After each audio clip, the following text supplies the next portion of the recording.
ازيك يا عزيزي الاهلاوي؟ الماتش خلص وهدينا نتكلم بقى شويه كده كلام مفيد. النتيجه طبعا وحشه، تعتبر كانها 0-0، لان انت هناك لو شلت اي جون 1-0 هم ياخدوا الكاس، ولو اتعادلت 1-1 تبقى انت اللي كسبت، فكانك هنا متعادل 0-0. واللي مضايقك يا عزيزي، انا عارف ان الاهلي عمل ماتش حلو جدا، بالذات الشوط الاول تقريبا يكاد يكون احسن شوط النادي الاهلي عمله في البطوله او في نهائي، ورغم كده في عوامل كتير ما ساعدتش ان انت تاخد احسن نتيجه في الماتش، اللي بالمناسبه كان ممكن يخلص النهائي من هنا وبثلاثه او اربعه كمان. بس عموما قدر الله وما شاء فعل. يلا بينا ندخل في الحلقه ونتكلم في شويه تفاصيل. كنت قبل الماتش بتمنى ان مستر كولر يضغط عالي وعكسي على فريق الوداد ويغلطهم من بدايه الماتش، وده فعلا اللي حصل من بدايه اللقاء.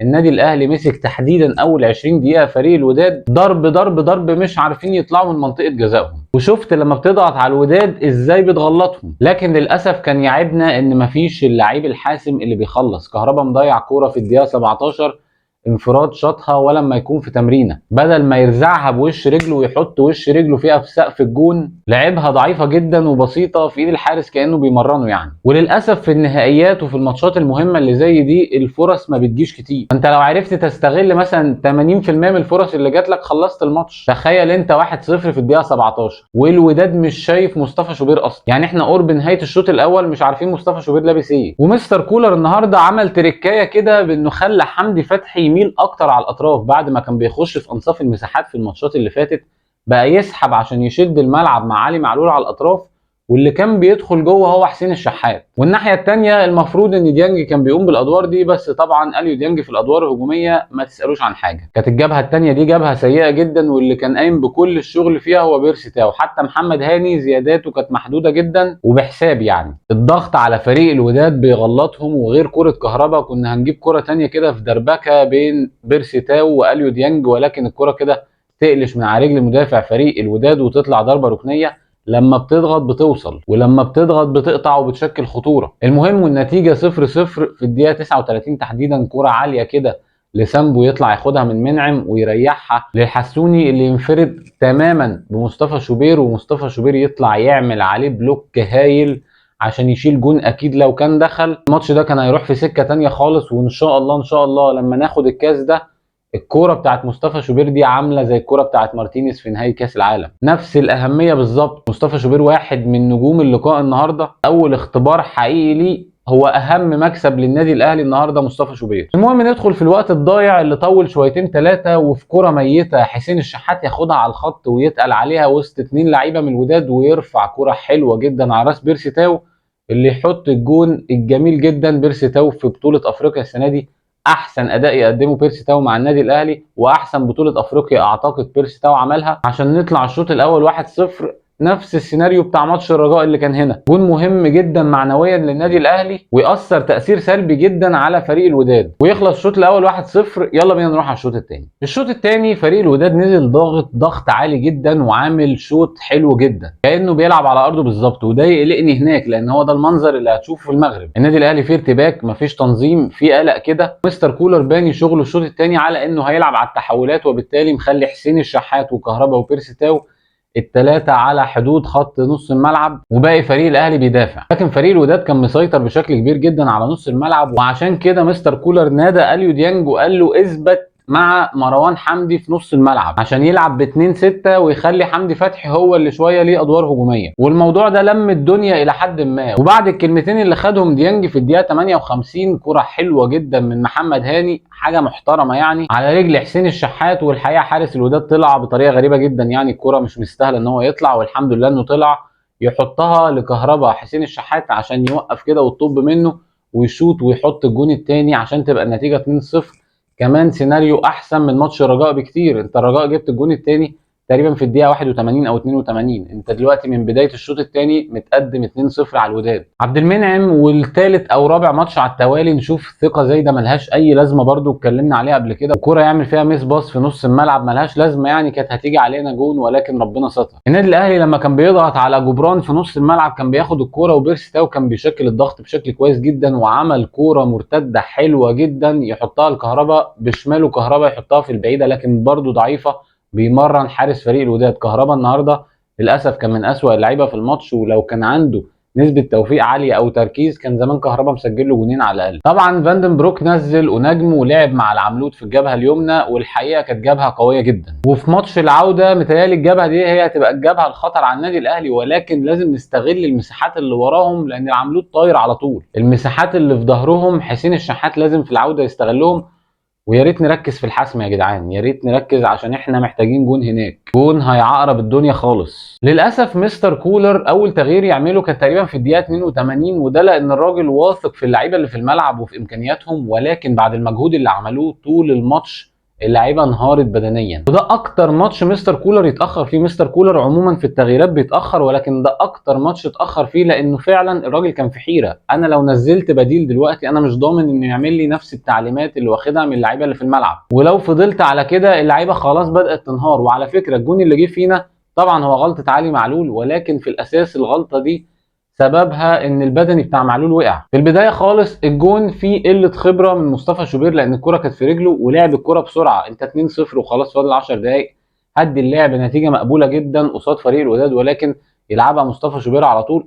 مش هقدر اتكلم على مصطفى شوبير لانه عمل كل حاجه في الماتش ده، انا بتكلم بس ان دي الفروق اللي بنقول عليها قله خبره. علي معلول جنبه فاتح له مروان عطيه والتمرير سهل جدا بالنسبه له، ولكن الذهني واقع مع البدني عند علي معلول فتتقطع منه، ولكن يعافر فيها ويجيبها تاني ويشتتها لتاني مره غلط. وللاسف علي معلول طبعا من اللعيبه التقيله جدا، ولكن الراجل ده جاي من تونس، يعني اللعب مع تونس في اخر 10 دقائق كده انت عارف اللعب بيمشي ازاي. تقريبا علي معلول من كتر الفتره اللي قضاها في مصر نسي ازاي شمال افريقيا بيلعبوا، وازاي بيمسكوا السمانه، وازاي بيهدوا اللعب، وازاي لما تبقى واقع بدني تترمي على الارض عشان تاخد نفسك وتكسر رتم اللعب. طلع الكره في الاوت وقع يا باشا، اعمل اي حاجه غير ان انت تشتت في نص الملعب كده عشان تترد عليك الكوره ويجي جون. طبعا مصطفى شوبير ما يتسالش عنها نهائي، حتى لما تطفش يا باشا طفش على الاطراف مش في نص الملعب بالطريقه دي. المهم مش هنقعد نقول لو مش لو، يعني قدر الله ما شاء فعل ولعله خير، وان شاء الله النتيجه دي الجون اللي جه فينا ده يكون حافز للعيبه في ماتش العوده ان هم يطلعوا 150% من مجهودهم. طبعا في الاخر خالص ينزل عبد القادر وشريف ما يعملوش حاجه مكان كهربا وحسين الشحات اللي كان خارج متضايق جدا لانه حاسس ان هو فايق في الماتش ده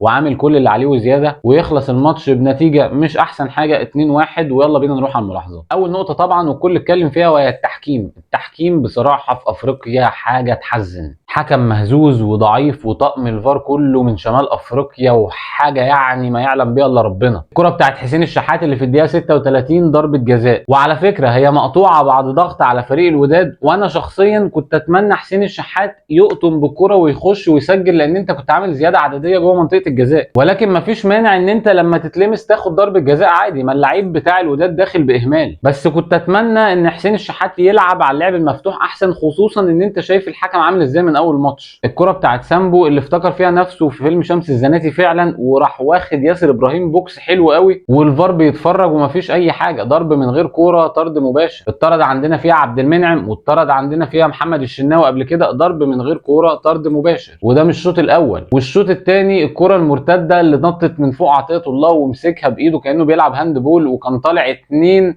بيرسي تاو مش فاكر جنبيه كهربا ولا مين، انفراد من نص الملعب، تعمد لمس الكوره بالطريقه دي وان هو يجهد هجمه انفراد من نص الملعب، طرد مش محتاجه كلام، والفار واقف بيتفرج عادي. لما ده بيحصل في القاهره ما هيحصل ايه في المغرب؟ انما الحكم الجميل يحسب ضربه جزاء للنادي الاهلي في الشوط الاول ما فيهاش اي حاجه عشان طبعا الفار يرجعه، وطبعا هي ما فيهاش اي حاجه. والحكم لما رجع في قراره طبعا ضاعت مننا الضربه الركنيه. الكره الوحيده اللي اتظلم فيها فريق الوداد هي الكوره اللي كانت من ناحيه اليمين كده وخدها الراجل براسه وعبد المنعم يخبطه في صدره، طبعا دي فاول، وفاول من حته خطر جدا، وكمان انذار لعبد المنعم. فالحكم بشكل عام يعني ضعيف جدا، بس انت معاك فار، يعني الفار كمان يبقى في منتهى السوء بالطريقه دي حاجه صدفه يعني بايخه. النقطه الثانيه طبعا وهي النقطه اللي معظم جماهير الاهلي كانت مقلقه منها ونقطه حراسه المرمى، والحقيقه انا كنت واثق في مصطفى شوبير والحمد لله كان قد الثقه دي.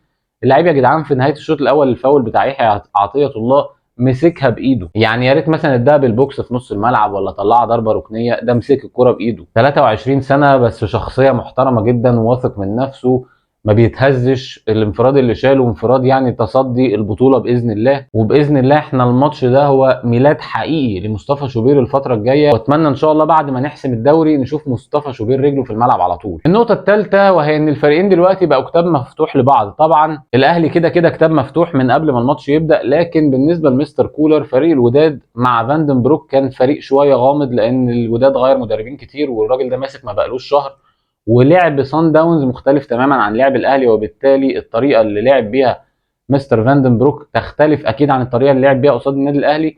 دلوقتي انت شفت فريق الوداد في كل حالاته، شفته هو عايز يجيب جون، شفته هو بيدافع، شفت طريقه لعبه وقدرت تحكم على الصوره الكامله لفريق الوداد. وان شاء الله انا اثق في مستر كولر وفي تفكيره وفي خبراته وكمان في لعيبه النادي الاهلي ان احنا ان شاء الله هنروح نجيب البطوله من المغرب. نقطه مهمه جدا بانت في الماتش ده ان احنا عايزين مهاجم وعايزين باك ليفت، ومستر كولر قاعد بيقاكم الاول، مش وقته الكلام ده، بس ان شاء الله ان شاء الله يخلص الموسم ده على خير، ولازم طلبات الراجل ده تتحقق وتتجاب، لان الراجل ده عامل نتائج مبهره وبيغزل كده برجل حمار. النقطة اللي بعد كده وهي نقطة تطمن الأهلاوية، النادي الأهلي في البطولة دي سجل بره أرضه مع مستر كولر في ماتشات كتير جدا، بداية من الاتحاد المنستيري هناك سجل قصاد القطن الكاميروني، سجل قصاد سان داونز، سجل قصاد الترجي، ومش سجل بس اهداف واحد ولا اتنين، ده سجل مره واحد واثنين وثلاثه واربعه، كل ده بره ارضك. انت لو جبت جون هناك هتعقد الدنيا بشكل كبير جدا، وان شاء الله الضغط والتوتر ده يتنقل للاعبي فريق الوداد. وخلي بالك من حاجه، الوداد وصل النهائي من بعد دور المجموعات من غير ما يكسب ولا ماتش، ده متعادل مع سيمبا وصعد ضربات جزاء. سان داونز متعادل على ارضه 0-0 وراح هناك اتعادل في جنوب افريقيا 2-2. خلي بالك ان فريق الوداد لعب قصاد الهلال السعودي 120 دقيقه متعادل 1-1 وخسر في الاخر ضربات جزاء. خلي بالك ان فريق الوداد على ارضه قصاد سان داونز ما قدرش ان هو يجيب جون واحد وفضلت النتيجه 0-0، وفريق سان داونز بيلعب 10 لعيبه من الدقيقه 43. خلي بالك ان فريق الوداد كان مغلوب مع سيمبا في ارضه 1-0 ورجع في المغرب جاب جون وما قدرش ان هو يحط التاني ووصل الماتش لضربات جزاء، وده على ارضه وسط جماهيره.